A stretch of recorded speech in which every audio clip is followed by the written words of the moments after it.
নমস্কার বন্ধুরা, the Bong ইনফোতে আপনাদের সকলকে স্বাগত। আশা করব আপনারা সবাই ভালো আছেন, সুস্থ আছেন। আমিও খুব ভালো আছি। আজ আমরা এসেছি রায়গঞ্জ শহর থেকে 9.5 কিলোমিটার দূরে দীপনগর নামে একটা গ্রাম রয়েছে। সেই গ্রামে দ্বীপরাজার দিঘি বলে একটা দিঘি রয়েছে, যেটা আমার বাঁ পাশে দেখতে পাচ্ছেন দিঘি। এই দিঘিতে আমরা কেন এসেছি, কী কারণে এসেছি, কি দেখব, সেটা এই ভিডিওতেই আপনারা দেখতে পাবেন। তাই সকলকে অনুরোধ করব ভিডিওটি স্কিপ না করে পুরো ভিডিওটা প্রথম থেকে শেষ পর্যন্ত দেখবেন। আমরা এই পুকুরে, এই দিঘিতে একটা বিলুপ্ত প্রজাতির পাখির সন্ধান পেয়েছি, যে পাখির বাসস্থান সুদূর সাইবেরিয়ার তুন্দ্রা অঞ্চলে। সেখান থেকে এই পাখি এসে হাজির হয়েছে আমাদের রায়গঞ্জ শহর লাগোয়া দীপনগর গ্রামের দ্বীপরাজার দিঘি নামে পরিচিত একটি দিঘিতে। সেই দিঘিতে পাখিদের ভিডিও আমরা ক্যাপচার করেছি এবং সেই ভিডিওগুলো আমরা দেখাবো, সঙ্গে সেই পাখির সম্পূর্ণ বিবরণ এই ভিডিওতে থাকবে। তাই সকলকে অনুরোধ করব, কেউ ভিডিও স্কিপ না করে পুরো ভিডিওটা দেখুন, সঙ্গে থাকুন। বন্ধুরা, এরা হলো তুন্দ্রা বিন গুজ নামের এক পরিযায়ী পাখি। এদের আদি বাসস্থান রাশিয়ার সাইবেরিয়ার উত্তরাংশে অবস্থিত তুন্দ্রা অঞ্চল এবং তুন্দ্রা অঞ্চল লাগোয়া মূলত জলাশয়ে এরা থাকে। কিন্তু আমরা সবাই জানি, উত্তর গোলার্ধে যখন শীতকাল শুরু হয়, বিশেষ করে শীতের মাঝামাঝি সময়ে তুন্দ্রা অঞ্চল পুরোপুরি বরফে পরিণত হয়। ফলে সমগ্র তুন্দ্রা অঞ্চল জুড়েই এই শীতের মরশুমে পাখিদের, এই পরিযায়ী পাখিদের খাবার এবং বাসস্থানের বিঘ্ন ঘটে। আর সেই তীব্র শীতের হাত থেকে বাঁচার উপায় একটাই, সেটা হচ্ছে ডানা মেলে চলে যাও দক্ষিণের দিকে।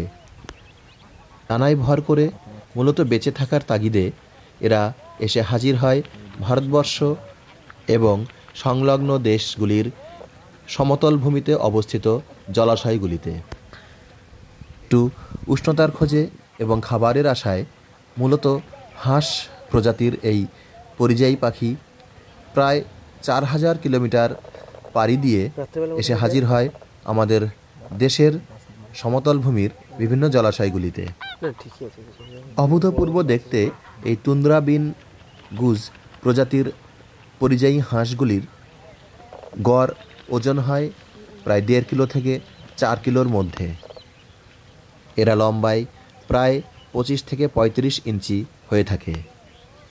মেলে ধরা দুটো ডানার ব্যবধান হয় 55 থেকে 75 ইঞ্চি। ডানার উপরিভাগে অবস্থিত পালকগুলো ডার্ক গ্রে কালারের হয়ে থাকে। এদের ঠোঁট দুটি অরেঞ্জ কালারের হলেও ওপরের ঠোঁটের গোড়ায় এবং অগ্রভাগে কালো স্পট রয়েছে। এই পাখির পা দুটোও কিন্তু ব্রাইট অরেঞ্জ কালারের হয়ে থাকে। এই পরিযায়ী পাখিরা কিন্তু প্রতি বছরই তাদের গন্তব্যের স্থান পরিবর্তন করে থাকে। ঠিক যেমন আজ থেকে প্রায় 8-9 বছর পূর্বে এদের দেখা মিলেছিল গাজলডোবায় অবস্থিত তিস্তা ব্যারেজ এবং তিস্তা নদীতে। 2015 সালে এদের দেখা যায় জিম করবেট ন্যাশনাল পার্কে এবং 2022 সালে এদের দেখা মিলেছিল মহারাষ্ট্রের উজানি ড্যামে। 2023 সালে মানে গত বছরও কিন্তু এদের দেখা মিলেছিল এই দিঘিতেই, মানে দীপনগর গ্রামের, রায়গঞ্জ থেকে উত্তর দিকে অবস্থিত দীপনগর গ্রামের এই দ্বীপরাজার দিঘিতেই এদের দেখা মিলেছিল। তবে সে বছর কিন্তু সংখ্যায় অনেক বেশি ছিল। তবে এই পরিযায়ী পাখিটির বৈশিষ্ট্যই হলো এরা খুব ছোট ছোট দলে ভাগ হয়ে এক জায়গা থেকে অন্যত্র পরিব্রাজন করে থাকে। আসুন জেনে নেওয়া যাক এই প্রজাতির পাখির খাদ্য কী। বন্ধুরা, এদের নামের মধ্যেই কিন্তু এদের প্রধান খাবার এর নাম লুকিয়ে রয়েছে। হ্যাঁ, ঠিকই শুনেছেন, এই পরিযায়ী পাখির আসল নাম হলো তুন্দ্রা বিন গুজ। বিন শব্দটাই হচ্ছে একটা সবজিকে নির্দেশ করে, যেটা বিনস নামে পরিচিত, অর্থাৎ বিনস হলো এদের প্রধান খাবার। এছাড়াও জলাশয়ে জন্মানো শ্যাওলা, বিভিন্ন ধরনের অ্যালগি এবং জলাশয়ের চারপাশের কৃষি জমিতে জন্মানো দানা জাতীয় শস্য, গাজর, আলু এবং আরও নরম জাতীয় যে সবজিগুলো হয় সেই সবজিও কিন্তু এরা খেয়ে থাকে। অর্থাৎ খাবারের দিক থেকে এরা কিন্তু পুরোপুরি তৃণভোজী প্রাণী। এবারে বলে দিই, রায়গঞ্জ থেকে যদি আপনারা কেউ এই পাখি দেখার জন্য যেতে চান তাহলে কিভাবে যাবেন। আপনারা যারা বাইরে থেকেও এই পাখি রায়গঞ্জে এসে দেখবেন ভাবছেন, তাদের জন্যও কিন্তু এই যাত্রাপথটা ভীষণই হেল্পফুল হবে। প্রথমেই রায়গঞ্জ শহর থেকে NH-34 ধরবেন। NH-34 দিয়ে শিলিগুড়ি অভিমুখে রওনা দেবেন। বারোদুয়ারি পার করার পর যেখান থেকে 4 লেন শুরু, সেখান থেকে জাস্ট 100 মিটার দূরে ডান পাশে দেখবেন একটা পেট্রোল পাম্প রয়েছে।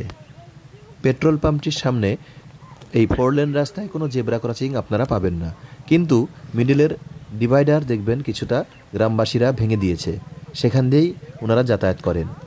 সেখান থেকে আপনারা ওই ভাঙা ডিভাইডারের মধ্যে দিয়ে ডান দিকে টার্ন নেবেন। ওই জায়গাটির নাম তেঁতুলতলা মোড়। তেঁতুলতলা মোড় থেকে ডান দিকে টার্ন নিয়ে জাস্ট গলি রাস্তায় প্রবেশ করার 10 পা দূরেই, 10 পা এগোতেই দেখবেন বাদিক দিয়ে একটা নতুন রাস্তা গ্রামের দিকে চলে গিয়েছে। এই রাস্তাটি আপনাকে দীপনগর গ্রামে নিয়ে যাবে। এই মোড় থেকে, তেঁতুলতলা মোড় থেকে বাদিকের রাস্তাটি ধরলে পুরো 3 কিলোমিটার দূরেই এই দিঘিটির অবস্থান। বিগত 2 বছর ধরে জানুয়ারির মাঝামাঝি এই পরিযায়ী পাখিগুলো এই পুকুরে আসে এবং ফেব্রুয়ারির প্রথম সপ্তাহেই আবার নিজেদের গন্তব্যে ফিরে যায়। সারাদিন পুকুরের মিঠা রোদে কাটানোর পর বিকেল হলেই এই পাখিরা পার্শ্ববর্তী অঞ্চলের জমিগুলোতে গিয়ে বাসা বানায় এবং সেখানেই রাত্রি যাপন করে। বন্ধুরা, একটু জানিয়ে রাখি, উষ্ণতা এবং খাবারের সন্ধানে এতটা দূরত্ব অতিক্রম করলেও এই পাখি কিন্তু কোনো গাছে তাদের বাসা বানায় না। বন্ধুরা, আপনারা দেখছেন দ্য বং ইনফো। যারা এই ভিডিওটি ফেসবুক থেকে দেখছেন তাদের সকলকে অনুরোধ করব আমাদের পেজটিকে একবার ফলো করে দেবেন এবং এই ভিডিওটিকে বন্ধুবান্ধবদের কাছে শেয়ার করবেন। আর যারা ইউটিউব থেকে এই ভিডিওটি দেখছেন তারা অবশ্যই চ্যানেলটিকে সাবস্ক্রাইব করে দেবেন এবং ইউটিউব থেকে লিংক বন্ধুদের মধ্যে শেয়ার করবেন। তবে ফেসবুক বা ইউটিউব যেখান থেকেই আপনারা ভিডিও দেখে থাকুন না কেন, কমেন্ট বক্সে অবশ্যই কমেন্ট করে জানাবেন আপনাদের কেমন লাগছে। এবারে আবার একটু মূল আলোচনায় ফিরে আসছি। অনেকের মনেই প্রশ্ন জাগতে পারে, রায়গঞ্জে এত বড়, এত বিখ্যাত কুলিক বার্ড স্যাংচুয়ারি থাকতেও তার সংলগ্ন এলাকা ছেড়ে প্রায় 9.5 কিলোমিটার দূরে একটা গ্রামের মধ্যে কেন এই পাখিরা আশ্রয় নেয়। এ ব্যাপারে ইন্টারনেট থেকে পাওয়া তথ্য এবং আমাদের নিজস্ব অভিজ্ঞতা থেকে বলতে পারি যে কুলিক বার্ড স্যাংচুয়ারির ভেতর দিয়ে একটি NH চলে গিয়েছে যার নাম NH-34। এই রাস্তায় সারাদিন প্রচণ্ড গতিতে গাড়ি চলাচল করে, ফলে দিনরাত 24 ঘন্টায় একটা কোলাহলযুক্ত পরিবেশ বজায় থাকে। আর এই তুন্দ্রা বিনগুজ হলো ভীষণই নিরীহ এবং শান্ত প্রজাতির পাখি। এরা নিজেরা যেমন শান্ত, তেমনি তাদের বসবাসের জন্যও শান্ত এবং কোলাহলমুক্ত পরিবেশ প্রয়োজন। সেই কারণেই কিন্তু এরা রায়গঞ্জ কুলিক বার্ড স্যাংচুয়ারি থেকে প্রায় 9.5 কিলোমিটার দূরে অবস্থিত নির্জন গ্রামের মধ্যে এই দিঘিকে বেছে নিয়েছে তাদের আশ্রয়স্থল হিসেবে। বন্ধুরা, আপনাদের একটি তথ্য জানিয়ে রাখি, গত বছরের তুলনায় এবছর কিন্তু এই দিঘিতে আগত পাখির সংখ্যা ভীষণ পরিমাণে কমে গেছে। প্রায় 5 ভাগের 1 ভাগ পাখিও কিন্তু আসেনি।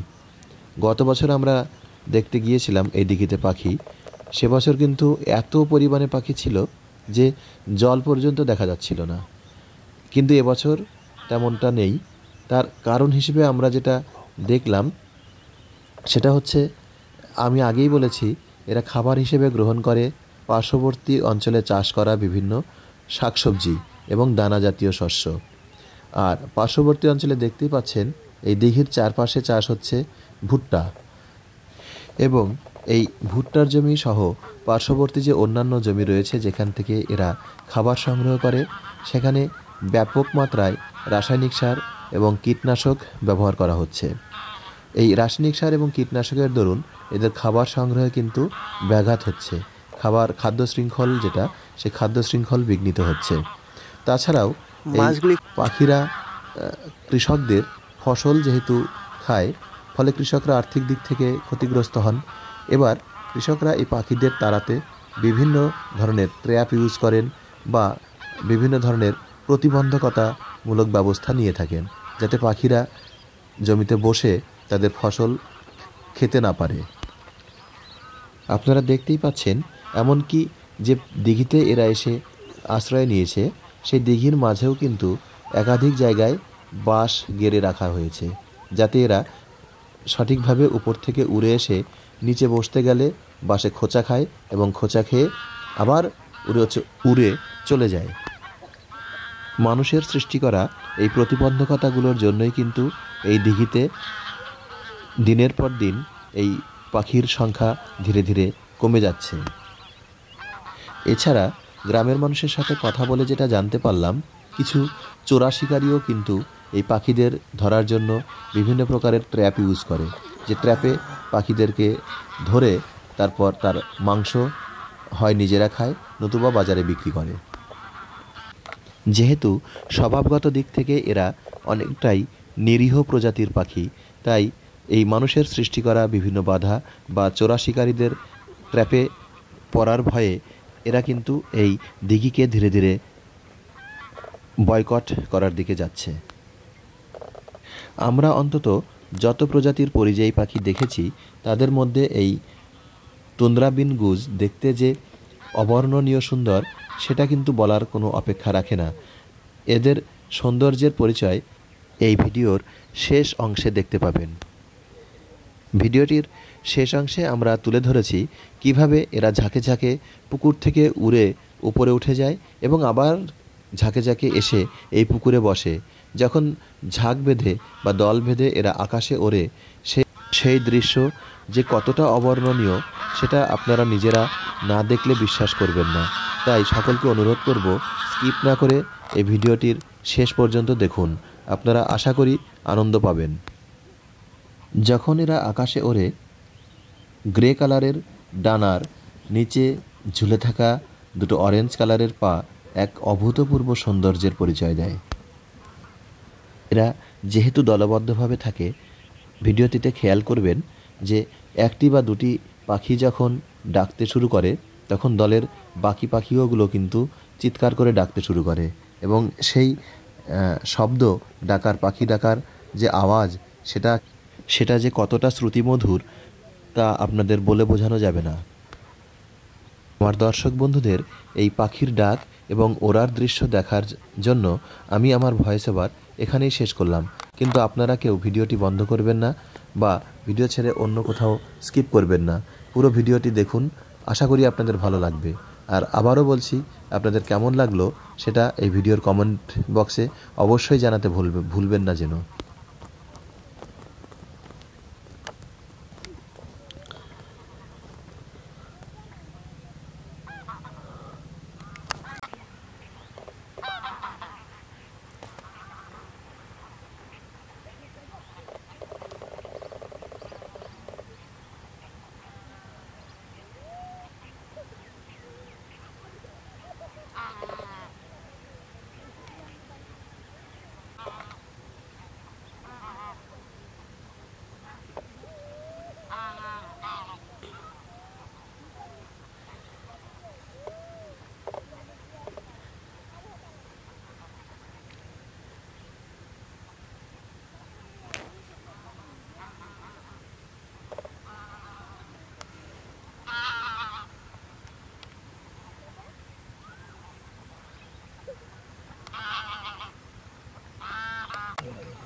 হ্যাঁ, সব লিখছি।